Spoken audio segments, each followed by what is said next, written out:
e ficarei aqui com vocês até a meia-noite. E em praticamente todos os programas eu venho falando sobre a nova ordem mundial. Esse é um assunto inescapável, né? Porque a questão da nova ordem mundial é uma realidade presente, né? Quem se propõe a falar sobre estes últimos tempos não pode deixar de falar sobre a questão da nova ordem mundial. Não que seja a única questão. O programa A Hora Final não é um programa sobre a nova ordem mundial. Mas você acaba falando porque é um problema evidente.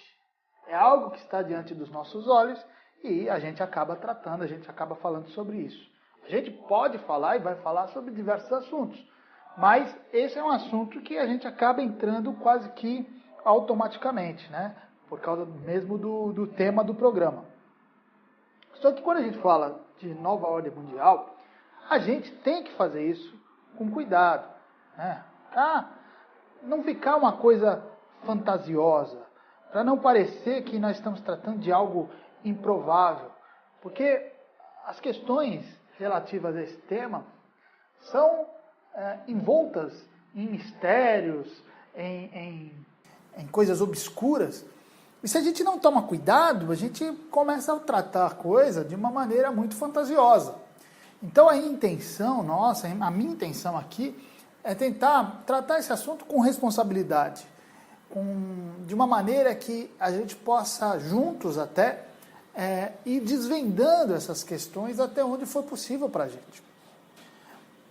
E essa é, na verdade, a crítica de muita gente que fala assim, que essas coisas da nova ordem mundial que vocês falam aí são impossíveis, não há prova nenhuma, não há evidências, né?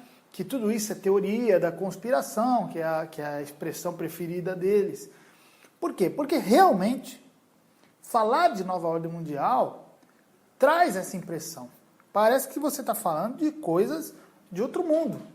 Parece que não são coisas reais, são coisas tão fantásticas e tão absurdas que a primeira reação das pessoas é achar que isso tudo aí é invenção. É por isso que aqui, o que eu tento fazer? Mostrar os indícios de tudo isso que a gente vê, de tudo isso que eu falo. É muito difícil nós encontrarmos provas cabais, assim, indiscutíveis. É muito difícil, porque o próprio modus operandi dos globalistas é o uso de uma forma obscura, né, de tratar as coisas. Mas é impossível não deixar rastros, e eles deixam rastros. E são esses rastros que nós olhamos que acabam sendo indícios de que há alguma coisa por trás.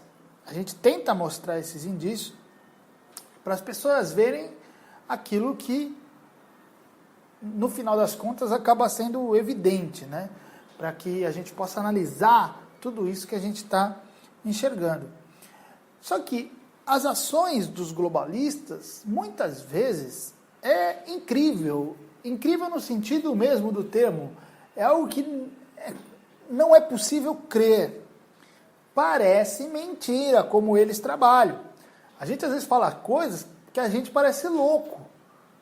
Não é possível que os caras façam isso, não é possível que eles ajam dessa maneira, mas eles agem.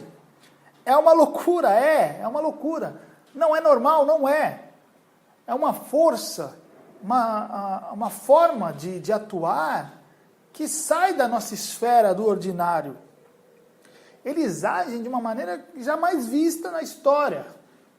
E tudo isso torna a coisa quase impossível de ser aceita. Porque eles têm poderes que são praticamente impensáveis. São possibilidades inimagináveis. Então toda coisa acaba tomando um aspecto fantástico que torna a aceitação dessa realidade muito difícil. E é por isso que quando falamos desse assunto, a gente fala com muito cuidado, né? Tentando ser responsável até. Vocês não têm ideia das teorias que rolam por aí. Quando você procura sobre o tema Nova Ordem Mundial, aí pela internet, você vai ver aí um balaio de gato. Um monte de teorias que, por mais que muitas vezes toquem a verdade, tem algum indício de verdade por ali, muitas vezes, como eles fazem muitas vezes essas coisas sem responsabilidade, acabam indo para a especulação pura e simples. E quando você entra no campo da especulação, inversamente proporcional está a sua credibilidade. Nós não queremos ficar especulando. Eu acho que a melhor maneira de estudar a nova ordem mundial é lidando com os fatos. Ainda que os fatos não sejam absolutamente claros, mas pelo menos você tem que trabalhar em cima daquilo que é real, tá? O pessoal por aí, às vezes, trata coisa meio irresponsavelmente. Parece aquele pessoal que fica tratando do assunto de OVNIs, né? De extraterrestres. Uma vez, já há um tempão aí, na época que a internet ainda era bem diferente do que é hoje, eu decidi participar de um grupo de discussão, né? Fórum de discussão, sobre OVNIs, sobre extraterrestres, né? Ufologia. Eu falei, vamos entrar nessa aí, vamos ver o que os caras têm, né? Mais por curiosidade, né? E o que aconteceu? Pô, eu fiquei ali, acho que eu devo ter ficado uns 6 meses naquele grupo. Minha caixa de e-mail enchia de gente falando um monte de coisa.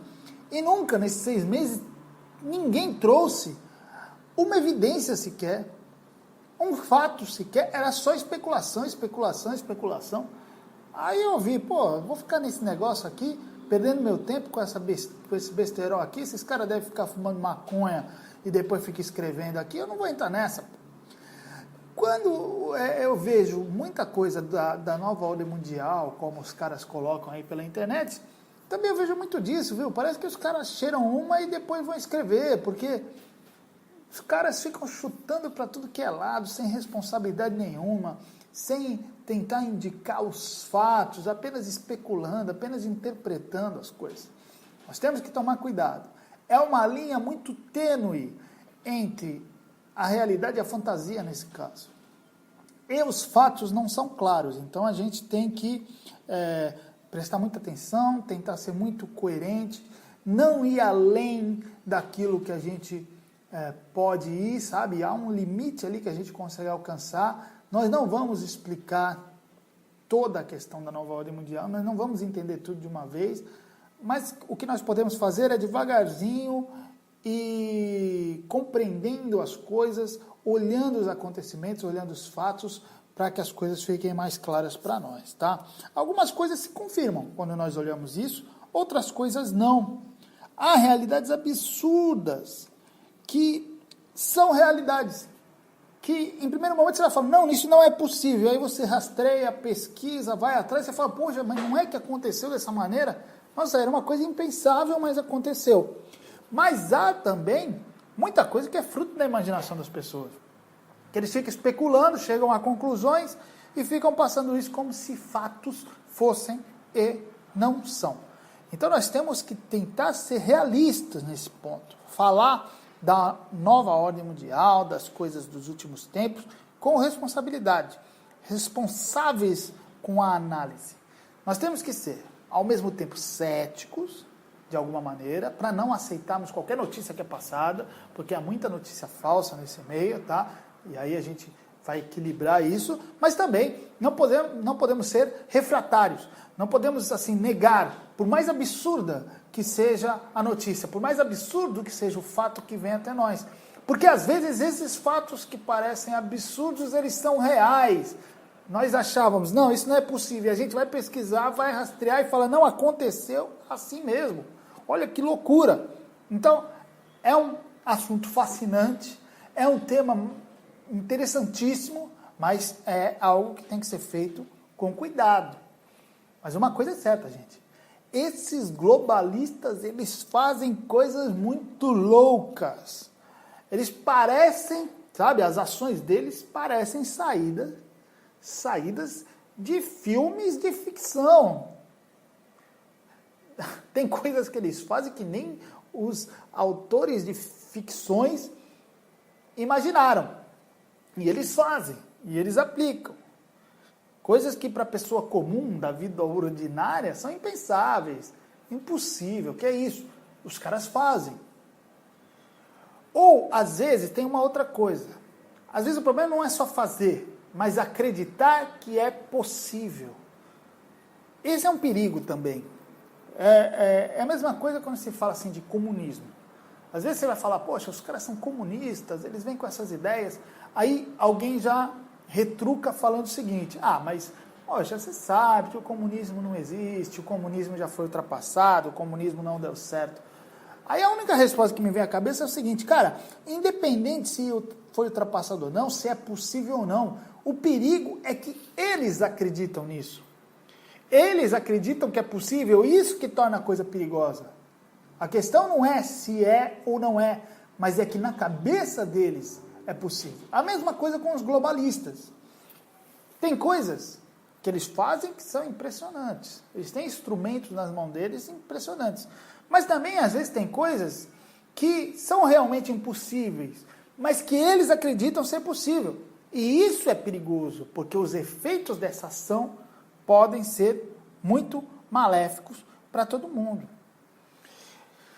E aí, quando você traz essas ideias, essas notícias, esses fatos, uma reação muito comum é a negação. As pessoas, com uma forma de defesa psicológica, acabam negando de antemão qualquer fato. Ou seja, eles pegam algo que não entendem, algo que parece absurdo, e sequer dão uma chance para analisar se as coisas são reais. Simplesmente negam como inexistentes. Isso é uma defesa psicológica. Uma defesa psicológica contra o absurdo, contra aquilo que parece absurdo e prejudicial a si. Você cria uma negação de antemão para já nem discutir um assunto, né? Só que isso não é legal, porque se a coisa é real, se há uma possibilidade de realidade, se os fatos estão aí, o mais inteligente é nós, com responsabilidade e equilíbrio, analisar esses fatos e ver aquilo que é possível e aquilo que não é possível. Mas a reação de muitas pessoas, a primeira reação é dizer, isso não existe, isso não é possível. O mundo não pode ser tão perigoso assim. Esses caras não podem ter tanto poder assim. Ah, é? Vai atrás que não pode ter tanto poder.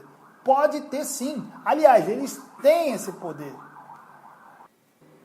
Quando eu comecei a estudar essas questões aí da nova ordem mundial, eu iniciei essas pesquisas de maneira cética. Eu pensava assim, não, essas coisas não podem ser verdade. Vou estudar isso aí para tentar verificar onde que está o erro, onde está o problema. Na verdade, o que eu estava buscando era entender de onde vinha toda essa mistificação, que eu achava que era uma mistificação, e todo esse alarde que era feito sobre essas questões da nova ordem mundial. O problema é que, quando a gente começa a estudar esse assunto, não tem jeito, você começa a se deparar com tantos fatos, tantas evidências, tantos indícios, que é impossível você terminar isso e falar, não existe nada. É óbvio que existe, é claro que existe. As coisas, os fatos estão aí, debaixo do nosso nariz. A gente não vê se a gente não quiser. A não ser que eu esteja num estágio de negação psicológica muito avançado. Mas se eu tiver um pouquinho de consciência, se eu for um pouquinho honesto nesses estudos, não posso negar que realmente há um movimento. Há um trabalho por trás das coisas, por trás das cortinas, que está tentando fazer algo maior e maléfico nesse mundo. E aí, quanto mais eu estudava, né, as coisas iam se encaixando. E os fatos iam se mostrando. E eu cheguei à conclusão que, negar isso seria uma tremenda burrice. Seria até uma desonestidade na minha parte. Né? Por exemplo, você vai estudar e começa a rastrear as fontes de financiamento. Todas as fontes de financiamento vêm dos mesmos grupos. E os projetos que esses grupos financiam são todos eles projetos que estão aí de acordo com essa ideologia de um novo mundo. Alguma coisa tem. Por que esses mesmos grupos estão financiando?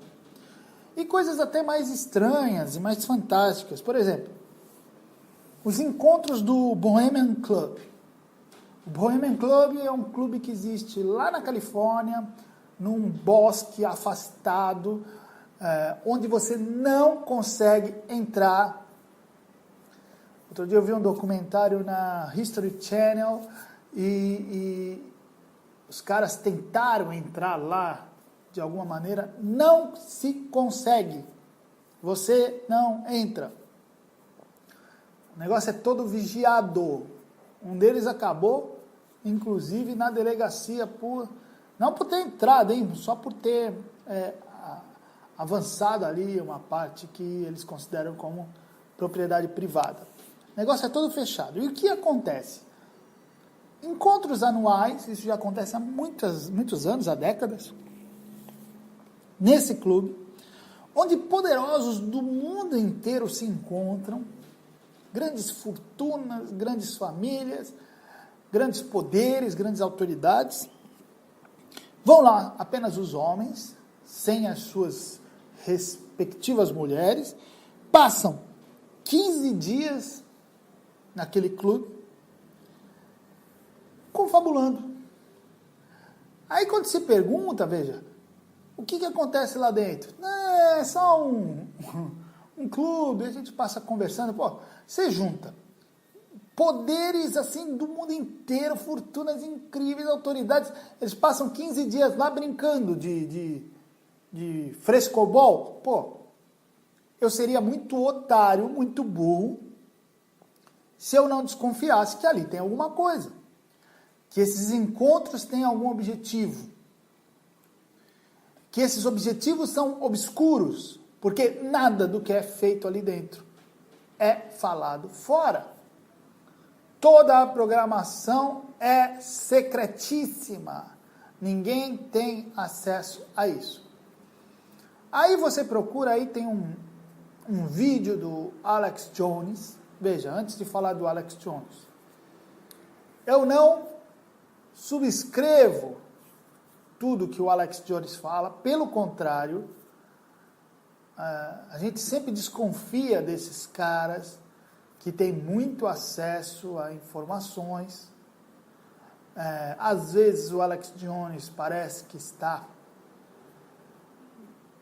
contra essa questão da nova ordem mundial, às vezes ele dá a impressão que na verdade ele está contra a nação americana ou contra os Estados Unidos, sei lá. Eu não quero entrar muito nesse detalhe agora. Mas o que eu quero que vocês entendam é que eu não sou, assim, fã do Alex Jones. É claro que eu leio, porque ele é um cara que traz informações, né, sobre essas questões da nova ordem mundial, mas não é um cara que eu subscrevo, não. Mas ele tem uma filmagem, por exemplo, que diz ele que ele entrou lá de maneira a burlar a segurança, tá, e conseguiu entrar lá no Bohemian Club num ano e conseguiu, com a sua camerazinha meio que escondida, filmar o que estava acontecendo. E o que ele filmou? O que ele filmou a gente não pode negar. Era uma encenação, como se fosse um teatro, mas era uma encenação de um ritual religioso pagão, tá? Então você tem ao fundo uma coruja gigante, tá? E um rio passa, né, entre o público e o que seria o palco. Um rio passa e ali ocorre toda uma encenação de um ritual religioso pagão. uma encenação absolutamente macabra, que envolve inclusive o sacrifício humano, numa clara referência ao deus Moloque. Então veja, tá bom, isso é indiscutível, isso existe. Agora me expliquem, essa é a questão que a gente pergunta. Por que isso? Para que isso? Eles poderiam fazer encenação de um monte de coisa, podia ser uma peça de teatro, podia ser um jogral, podia ser qualquer besteira, mas por que uma encenação de um ritual macabro que envolve sacrifício humano? Por que isso? Qual a razão disso? Veja, isso no coração de uma nação cristã, com muitas autoridades que se dizem cristãs ali dentro. Qual é o motivo de um negócio desse? Você vai perguntar, qual é o motivo, Fábio? Eu não sei. É aí que eu falo das questões dos estudos sobre a nova ordem mundial. Eu não sei, mas que eles estão fazendo aquilo ali, eles estão. E que é muito estranho, é. Eu não posso passar por uma cena dessa, completamente diferente, como se ela não representasse nada. Ela representa muito. No campo simbólico ela representa muito. O que significa isso? Eu não sei, mas coisa boa não me parece. O que 15 dias, homens ocupadíssimos, que não podem ficar um dia fora de suas ocupações, né? Eu que não sou ninguém, trabalho aqui no meu escritóriozinho tranquilo. Se eu ficar um dia sem vir trabalhar, sem se preocupar com as minhas coisas, já fico desesperado, que eu já acho que a coisa vai desandar. Imagina esses caras, pô. E eles ficam ali 2 semanas, pombas. Fazendo o quê? É tudo muito estranho. E é um indício de que algo está sendo feito. Algo misterioso, algo obscuro, mas algo importante. Algo que vai ter efeitos e que tem efeitos no mundo, na vida da sociedade. Algumas pessoas vão dizer, Fábio, ali é só um teatro, é só uma encenação, mas você tem que se perguntar, mas os caras iam fazer uma coisa sem razão de nada? Uma encenação tão diabólica, sem motivo nenhum? O problema é que muitos analistas são céticos, eles são absolutamente céticos. Né? Os analistas não acreditam em nada, mas os caras que estão lá, eles estão aceitando aquilo. Então, às vezes, o que acontece é o seguinte, essas autoridades, esses poderosos, eles aceitam forças ocultas que os críticos não aceitam. Então, o que para os críticos é uma tremenda besteira, para os poderosos que estão participando daquilo, aquilo tem um significado muito grande. Mas quem vai implantar no mundo seu pensamento, suas ações, não são os críticos céticos, são aqueles que acreditam nessas coisas. Então nós precisamos rastrear, tentar entender o que são esses símbolos, o que eles querem dizer, o que eles estão buscando, qual é a razão deles ali se juntarem. Não importa se você acredita ou não, importa que eles acreditam. E o que o Alex Jones filmou ali é um ritual macabro, com referências a sacrifício humano, numa atmosfera absurdamente sombria. Tudo isso tem que ser levado em consideração, porque são eles que implantam políticas que afetam diretamente as nossas vidas. Ignorar isso, gente, não me parece ser uma atitude muito responsável, porque nada para esses caras é feito sem motivo, sem razão. Não se gastaria tanto tempo, tanto dinheiro com bobeira, com encenação pura e simples. Algum objetivo tem nisso, ainda que simbólico.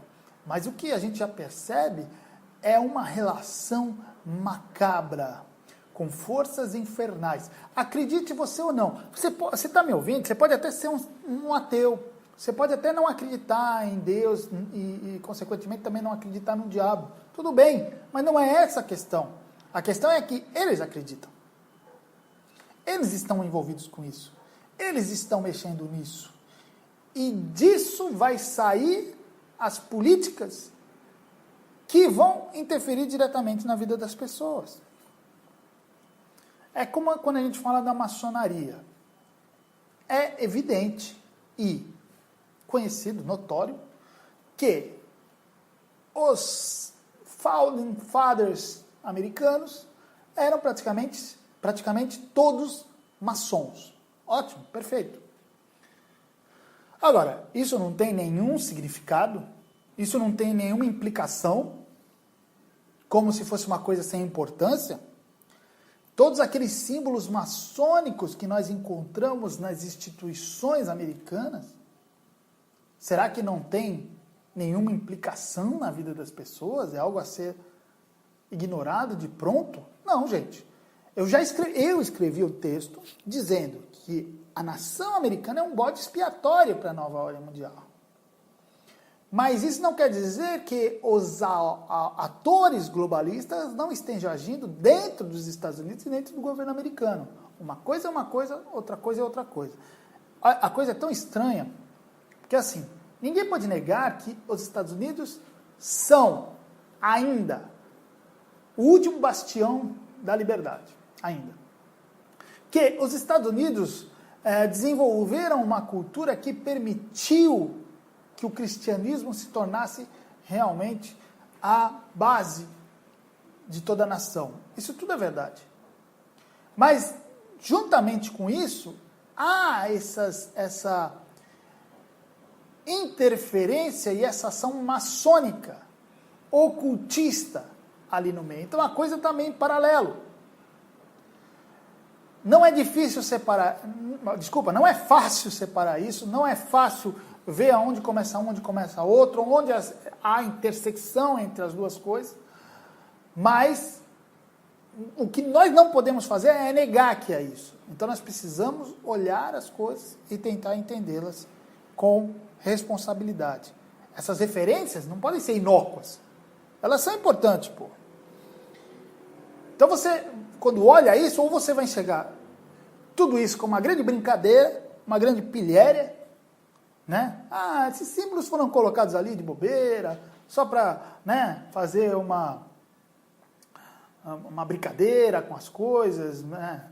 Só para eles mostrarem que quem manda são eles, mas não tem implicação nenhuma. Pô, você vai pensar assim, você está sendo um bobo. Isso é um tipo de pensamento, né, absurdo. Seria uma brincadeira colossal, hein? Né? É impossível pensar assim. É impossível imaginar que tudo aquilo está ali de graça. Então, você é forçado a refletir sobre a questão e aceitar que há uma mensagem nisso tudo. Que todos esses símbolos têm alguma relação com a realidade. Tem alguma relação com a política. Tem alguma relação com aquilo que eles estão aplicando no mundo. No país e no mundo. Então, o certo a fazer não é ignorar, mas rastrear, tentar entender por que isso foi colocado ali, qual é o sentido disso aí, qual é a mensagem que está passando e o que está influenciando na política. Tentar entender, na verdade. Tentar compreender quais são as relações disso tudo aí. Isso não significa que nós vamos ter todas as respostas. Por quê? Porque há muito mistério, há muita coisa oculta. O que também é um problema. Mas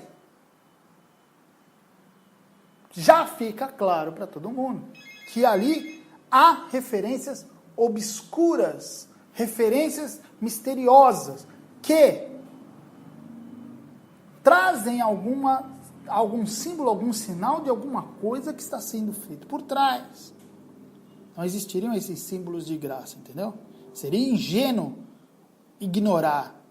Seria apenas negação. Seria uma negação. Ai, a coisa é tão louca, tão perigosa, tão má, que eu prefiro ignorar. Mas isso aí é bobeira, é burrice. A gente estaria fechando os olhos. A gente apenas estaria fingindo que não vê as coisas quando a gente vê. Porque, veja, o medo das pessoas é a sensação de impotência diante disso. Diante do desconhecido. E um desconhecido poderoso. Então a pessoa se sente impotente diante de um desconhecido gigantesco e poderoso, sem saber como se defender. Estando diante aí de um poder que age com armas invisíveis. O que torna tudo assim desesperador. Então muitas pessoas acabam negando, mas nós não podemos negar, as coisas estão aí na nossa frente. Eu venho falando em todos os programas dessas armas que eles usam, armas invisíveis, armas psicológicas, que estão sendo usadas em larga escala. E a gente fica com uma sensação de impotência terrível, né? Que você fica pensando assim, pô, será que eu estou sendo submetido a isso também? Será que eu também estou sendo manipulado e não estou percebendo? Porque uma das características da manipulação é que o manipulado não perceba, pô. Se ele perceber, não há mais manipulação. Então você acaba se perguntando até, será que eu estou sendo manipulado? Isso tem que tomar cuidado, que pode virar aí uma sensação de insegurança total. Pode virar aí uma obsessão até na cabeça da pessoa se ela começar a se preocupar com isso. Então uma coisa que a gente tem que fazer é tentar entender como funcionam essas armas de manipulação e até saber quais são elas. Isso, de alguma maneira, é possível. Por quê? Porque todas essas armas elas foram desenvolvidas não do dia para a noite. Foram desenvolvidas em institutos de pesquisa. Institutos que trabalharam anos para fazer com que essas técnicas funcionassem. Para fazer com que elas pudessem ser aplicadas de uma maneira ampla. E eles conseguiram. E continuam desenvolvendo. Até algumas pessoas,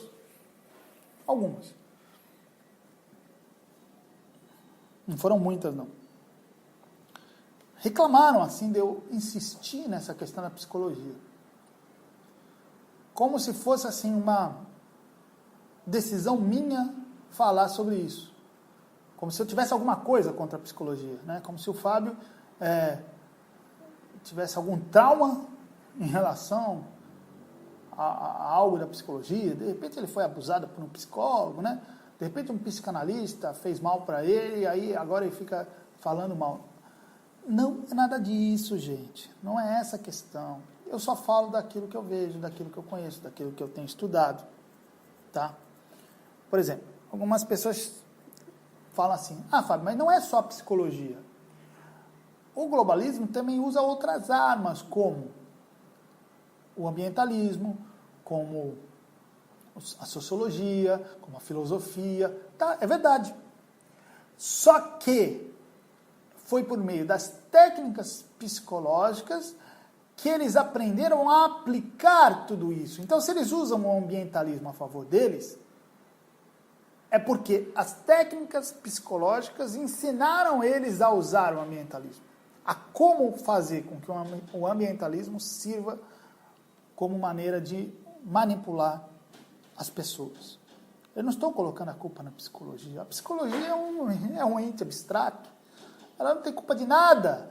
Gente, eu acho um absurdo quando você fala assim, o problema são as técnicas psicológicas. As pessoas, elas tomam para si como se você estivesse criticando elas. Não, eu estou falando da psicologia e, assim, na verdade, eu estou criticando daqueles que usam da psicologia. Nós temos que aprender a pensar em responsabilidades de pessoas. As pessoas são responsáveis. Não é a filosofia que é responsável, não é a religião que é responsável, não é a psicologia que é responsável. São os homens que são os responsáveis. Chegaram até a me chamar de irresponsável por eu falar, veja, só porque eu falei, o entendimento que eu tenho de que a psicologia, ela não vingou, assim como ciência. Aquela proposta de Wundt de tornar a psicologia uma ciência dura, né? Uma ciência no sentido mais estrito do termo, que era essa a intenção dele, não vingou. A psicologia foi ter uma expansão incrível quando migrou da Alemanha para os Estados Unidos, e ali o que foi feito foi o desenvolvimento de técnicas. Não é porque você faz teste em laboratório que isso é ciência. Na verdade, a psicologia não conseguiu, porque é impossível, não porque ela é incompetente, é impossível, porque ela não tem um objeto evidente. Ela está tratando com a mente humana, que é complexa demais. Então ela não consegue decifrar a mente, dizer exatamente o que está ali. Mas ela consegue analisar os efeitos e desses efeitos trabalhar de maneira que, pela a repetição de testes, ela consiga ver que normalmente, se você tratar essa manifestação dessa maneira, você consegue determinados resultados. Isso, gente, não diminui em nada a psicologia. A psicologia é uma arma incrível. Mas como toda arma, é uma arma que pode ser para o bem ou para o mal. Ela pode servir muito bem para tratar pessoas, para tirar problemas psicológicos, para aliviar dores psicológicas. E ela serve para isso quando bem usada por pessoas que estudem e busquem conhecer essas coisas. Mas também, como uma arma, ela pode ser usada para o mal. E aí, veja, quando eu falo isso, eu estou colocando a psicologia até acima das outras ciências. Porque as outras ciências têm um alcance limitado. A psicologia não, ela consegue. Ela se desenvolveu de tal forma que o alcance dela, assim, é absurdo. É uma arma poderosíssima que pode ser muito boa para coisas boas, mas também perigosíssima quando na mão de pessoas mal intencionadas. E, como bons conservadores que nós somos, nós temos plena consciência que o homem é um ser decaído, que possui uma coisinha chamada pecado original, que faz ele ter uma tendência aí não tanto para as coisas boas. Então veja, a arma que a psicologia ofereceu na mão dos homens, é óbvio que iria ser usada para o mal também. E está sendo usada. Pior, muitas das técnicas desenvolvidas foram financiadas, seus estudos foram financiados por grupos globalistas mesmo, tá? Eles botaram o dinheirinho deles ali para fazer com que se desenvolvesse formas de manipular as pessoas. Vocês já ouviram falar do Instituto Tavistock? Criado ali por volta de 1947 na Inglaterra? Foi criado exatamente para desenvolver técnicas de lavagem cerebral, técnicas de manipulação.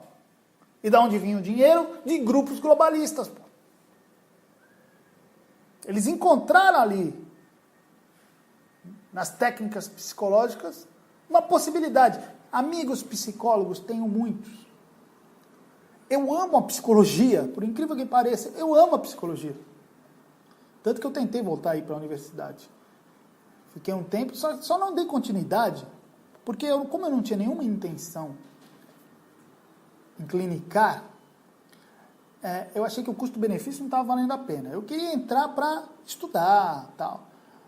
Mas eu estava gastando muito tempo, com muito trabalho bobo. Quem faz na universidade sabe como é que é. Você tem que estudar um monte de coisa que não tem relevância, sendo que esse tempo eu poderia estar eu mesmo estudando. Paciência, como eu não tinha nenhuma preocupação com o diploma, e tinha que colocar dinheiro na faculdade, não é uma coisa barata, então não dava. Eu achei que o custo-benefício não dava. Mas veja, eu fui lá tentar fazer, por quê? Porque eu acho a psicologia fascinante. E pode ser muito útil. Mas também eu a entendo e a compreendo como uma arma. Como, por exemplo, você tem um revólver, que pode ser muito útil para você. Você pode salvar sua família, defender a sua casa, defender a sua propriedade. Mas também você pode usar para matar os outros. Para matar inocentes. É uma arma. O problema não é a psicologia, o problema são os homens. E é bom que fique claro, os globalistas financiaram e financiam estudos para desenvolvimento de técnicas de manipulação.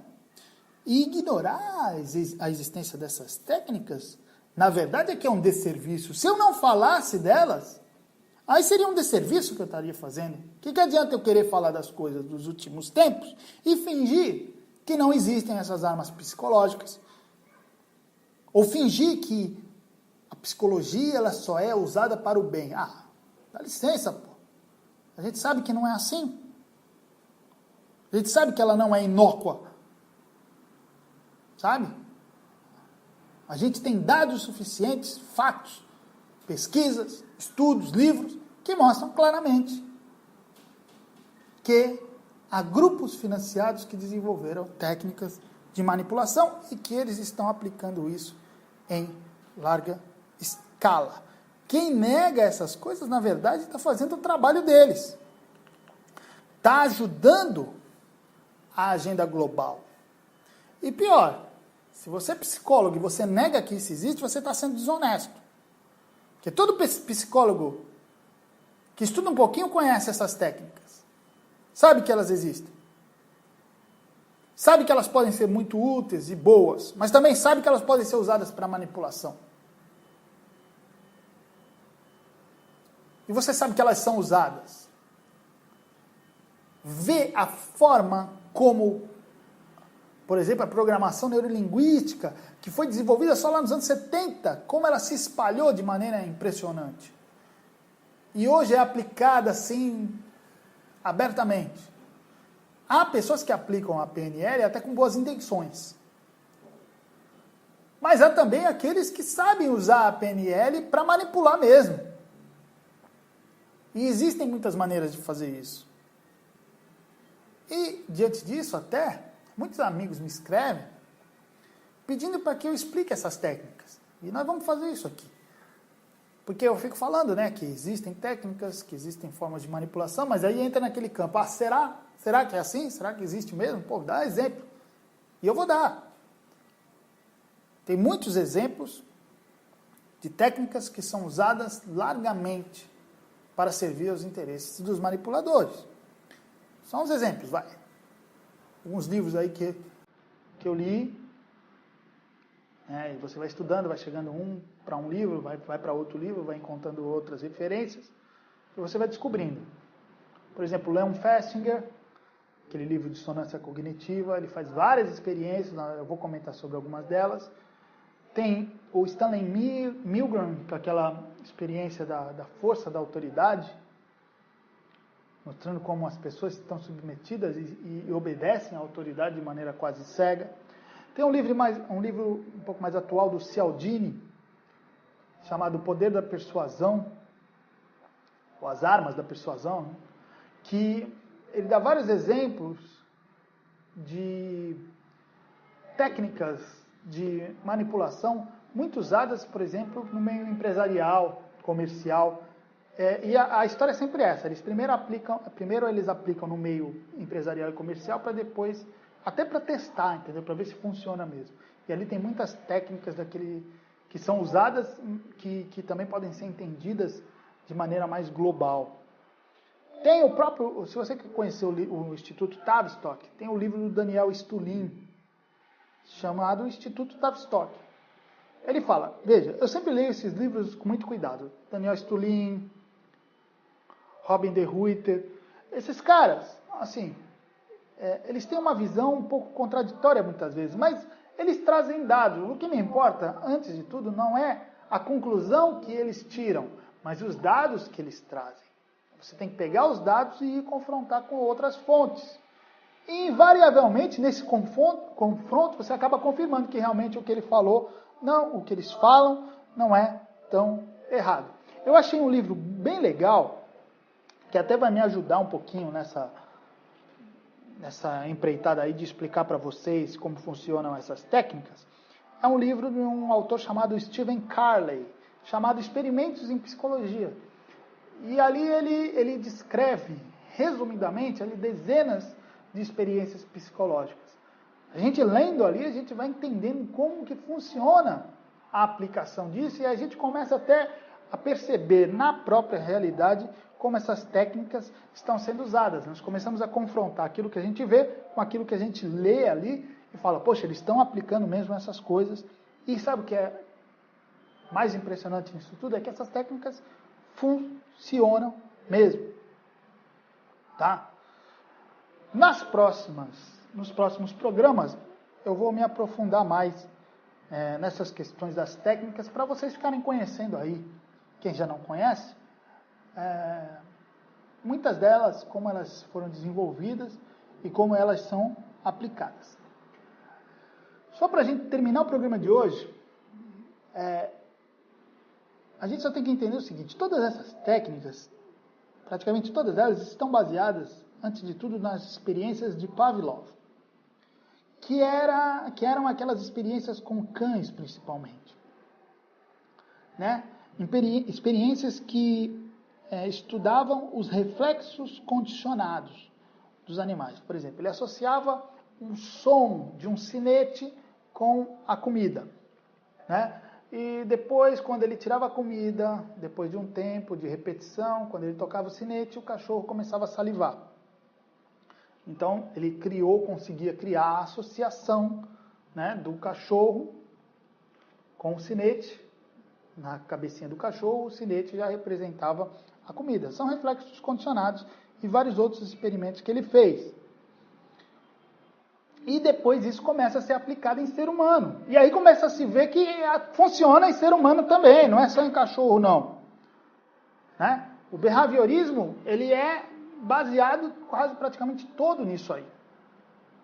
No trabalho em cima dos reflexos condicionados dos homens. Por quê? Porque os homens também têm o seu lado animal, também têm o seu reflexo animal. Então, todas essas técnicas, ou a grande maioria dessas técnicas psicológicas, atuam sobre o lado animal do homem, sobre o inconsciente do homem, esse inconsciente que reage a estímulos. Tá? Então, o que a gente aprende disso aí? Porque é uma pergunta que é muito constante para mim, assim. Fábio, como se defender disso tudo aí? Como se defender dessas ações por meio dessas técnicas de manipulação? A resposta é mais ou menos simples. Se eles atuam sobre a nossa parte animal, a nossa única chance de se defender disso é estimulando a nossa parte humana, ou seja, a nossa parte superior, ou seja, a nossa inteligência, ou seja, a nossa consciência. Com a consciência com que há de superior em nós, nós podemos tentar minorar a ação dessas técnicas sobre nós. Não adianta nós tentarmos nos defender por meio da reação. Não é assim que funciona.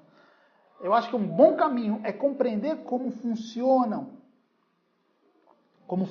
essas técnicas, identificando as tentativas de aplicação e se precavendo, esquivando-se, não dando chance para que essas técnicas sejam aplicadas em nós.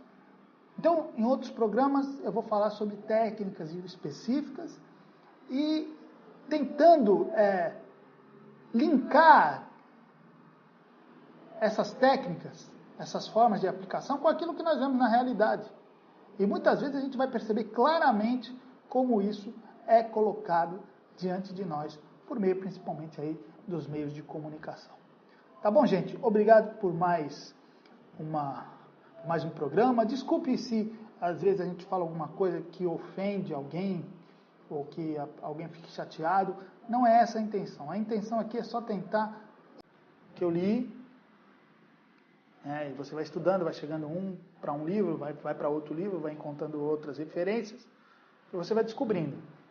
Por exemplo, Leon Festinger, aquele livro de dissonância cognitiva, ele faz várias experiências, eu vou comentar sobre algumas delas. Tem o Stanley Milgram, com aquela experiência da força da autoridade, mostrando como as pessoas estão submetidas e obedecem à autoridade de maneira quase cega.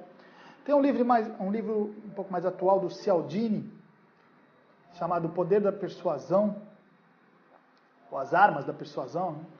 Que ele dá vários exemplos de técnicas de manipulação muito usadas, por exemplo, no meio empresarial, comercial. E a história é sempre essa. Eles primeiro eles aplicam no meio empresarial e comercial para depois, até para testar, entendeu? Para ver se funciona mesmo. E ali tem muitas técnicas que são usadas, que também podem ser entendidas de maneira mais global. Tem o próprio, se você quer conhecer o Instituto Tavistock, tem o livro do Daniel Stulin, chamado Instituto Tavistock. Ele fala, veja, eu sempre leio esses livros com muito cuidado. Daniel Stulin, Robin de Ruyter, esses caras, assim, eles têm uma visão um pouco contraditória